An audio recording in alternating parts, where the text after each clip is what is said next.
आज मैंने एक बात सीखी। आपको पता है एक व्यक्ति कभी भी गलती नहीं करता। वो व्यक्ति क्या सही है?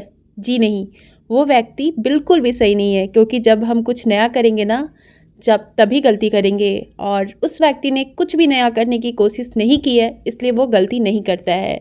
हर गलती से ना हम कुछ नया सीखते हैं, और गलतियाँ होना ना वो स्वाभाविक होता है। जो आज पढ़ाई कर रहा है ना, कल का लीडर वही होगा। ज्ञान में किए गए जो भी खर्चे होते हैं, जो भी निवेश होता है, सबसे अच्छा वहीं से प्रॉफिट मिलता है। इसलिए आप लोग को अगर टाइम मिले तो आप लोग भी पढ़ाई कीजिए।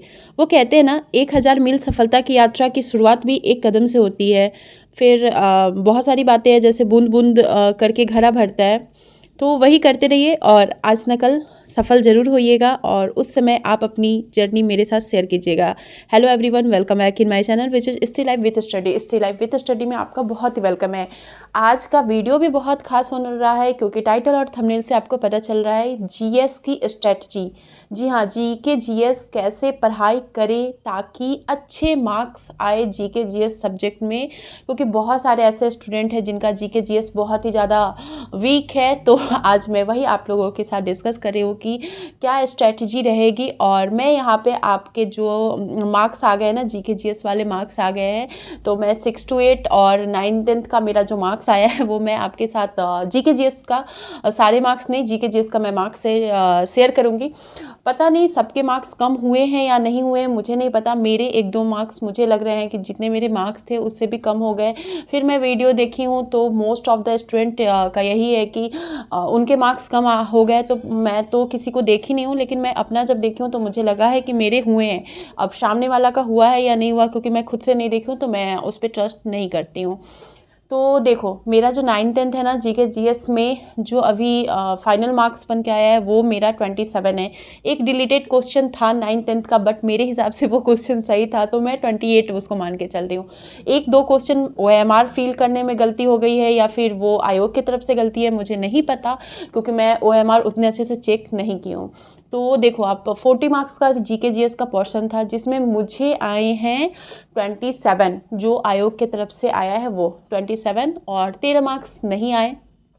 तो ये मेरे लिए तो अच्छा ही मार्क्स है। आप लोगों के लिए कैसा है नहीं बता सकती, बट मेरे लिए अच्छा मार्क्स है। तो चलो, इस पर मैं एक स्ट्रेटजी आप लोग को बताती हूँ कि जीके जीएस आखिर करना कवर कैसे करना है। तो जीके जीएस के लिए ना, सबसे पहले आपको प्लान बनाना होगा कि कैसे जीके जीएस पे टाइम दे।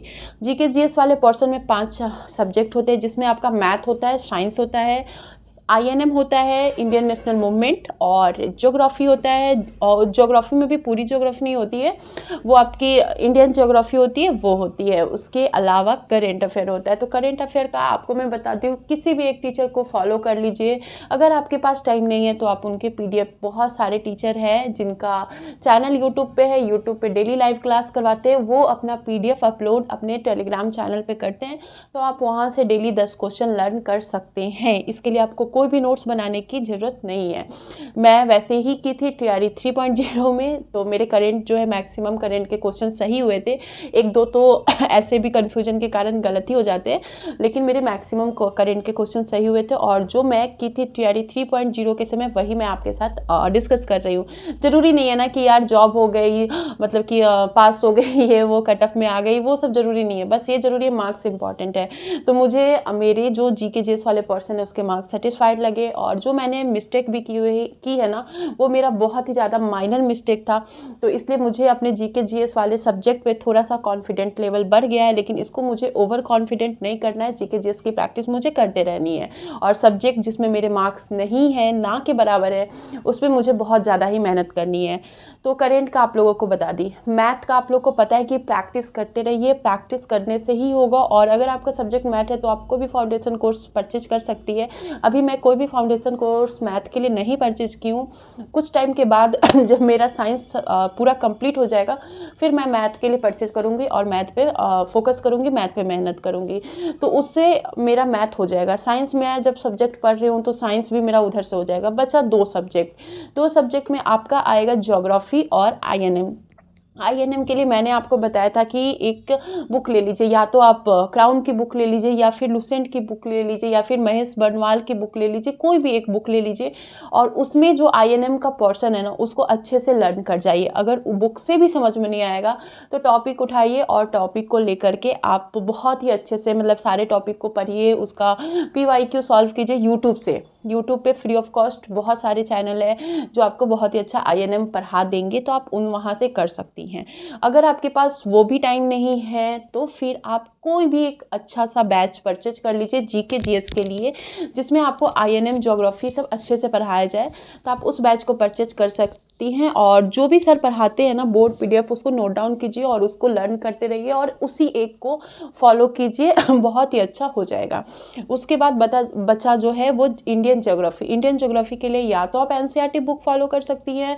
तो NCERT बुक के लिए ना आपको 9th और 11th मोस्ट इंपॉर्टेंट होता है, तो 9th और 11th का आपको पढ़ना पड़ेगा। लेकिन ये मैं सच बता रही हूँ, मैं NCERT ज्योग्राफी नहीं समझ पा रही हूँ क्योंकि उसका लाइन ही मुझे समझ में नहीं आ रहा है तो सबसे बेस्ट बुक NCERT, बट मुझे नहीं समझ में आ रहा है। तो फिर आप ऐसा कीजिए कि यूट्यूब पे आप, जैसे आपको INM के लिए मैं बताई हूँ, तो आप INM जैसे कर रही है ना वैसे ही आप यूट्यूब पे सर्च करके टॉपिक सर्च करके कर सकते हैं, नहीं तो उसके लिए भी बैच ले लीजिए। अगर आपके पास बिल्कुल भी टाइम नहीं है ना तो प्लीज़ आप ना बैच ले लीजिए, बैच परचेज कीजिए और उसी से आपका सब कुछ कवर हो जाएगा।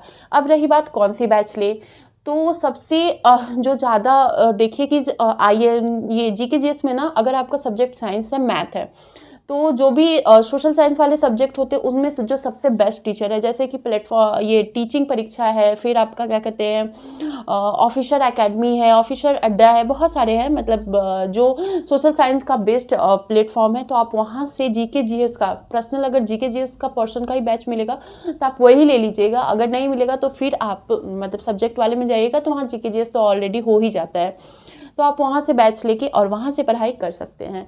इसी को फॉलो करते रहिए और अपना जो कंटेंट है ना वो एकदम मिनिमम रखिए और प्रैक्टिस जो है उसको ज़्यादा से ज़्यादा प्रैक्टिस कीजिए और हार्ड, मतलब जितना हार्ड प्रैक्टिस कीजिएगा उतना ज़्यादा जल्दी सक्सेस को पा लीजिएगा।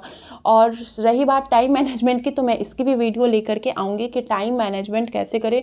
मैं कैसे सब कुछ करने के बाद भी टाइम मैनेजमेंट करती हूँ, क्योंकि मैं आपको अपने इस चैनल पे जो भी मेरी स्टडी ब्लॉग होती है ना, स्टडी रूटीन होती है, वही दिखाती हूँ, इसके अलावा कुछ भी नहीं दिखाती हूँ। कभी कभी आप लोग का कमेंट आता है तो सोचती हूँ कि चलो दिखा देती हूँ, लेकिन मोस्ट ऑफ द चीज़ होता है वो आपका स्टडी रूटीन ही होता है। एक क्वेश्चन था पूर्वालोकन बुक के बारे में कि पूर्वालोकन बुक सही है या नहीं। तो देखिए पूर्वालोकन बुक अगर मैं तो ले ली हूँ, अगर आपको लेना है तो आप भी ले सकते हो, बहुत ही अच्छा बुक है, लेकिन अगर आपके पास टाइम है तो ही लीजिए, क्योंकि मैं ले ली हूँ और क्लास करते करते ही मेरा टाइम चला जाता है कि मैं उस बुक को अभी अच्छे से नहीं पढ़ पा रही हूँ। तो सबसे पहले आप अपना सिलेबस कंप्लीट कीजिए, सिलेबस जैसे ही कंप्लीट होगा उसके बाद अगर आपको सॉल्व करना है ऑब्जेक्टिव टाइप का क्वेश्चन तो उसके लिए आप पूर्वालोकन बुक ले सकती हैं। लेकिन पहले ले करके और रखे देने से टेबल पे सजाने के लिए बुक मत ही लीजिए, क्योंकि मैं ये चाहती हूँ ना कि जो गलती मैं कर रही हूँ ना वो गलती आप लोग नहीं करो। मेरे चैनल से जो भी जुड़े हैं ना वो मेरी गलती को नहीं ही दोहराए। और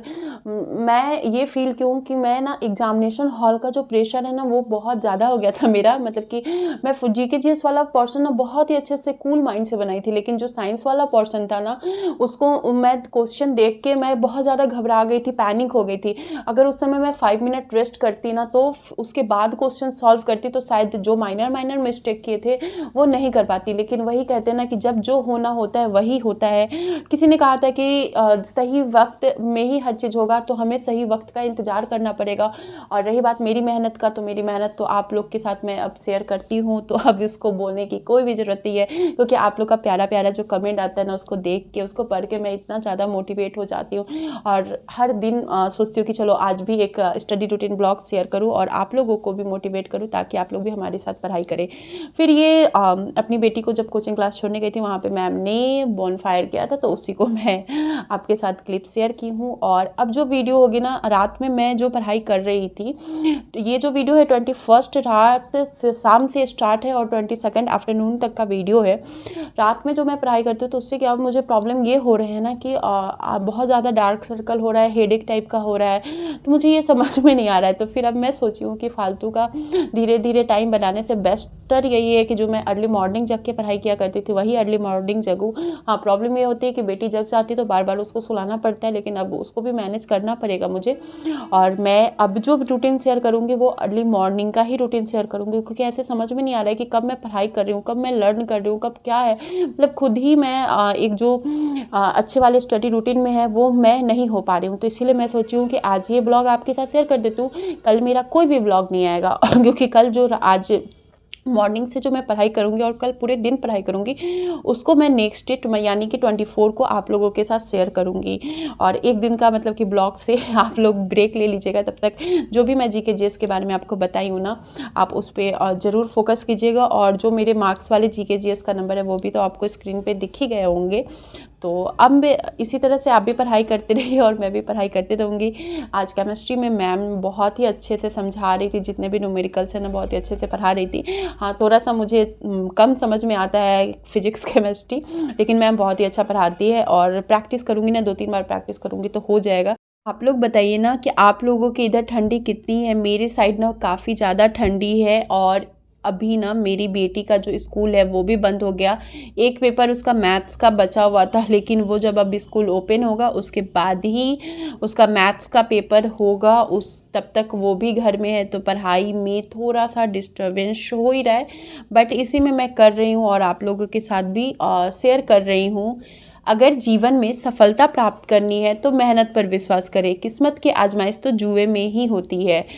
ये लाइन ना मुझे काफ़ी ज़्यादा मोटिवेट करती है। कभी कभी मैं सोचती हूँ कि लक नहीं साथ देता है, लक अच्छा नहीं है, लेकिन फिर मैं सोचती हूँ कि अगर मैं लक के भरोसे बैठ जाऊँगी कि मेरा लक ही नहीं अच्छा है तो फिर मैं मेहनत ही नहीं करूँगी।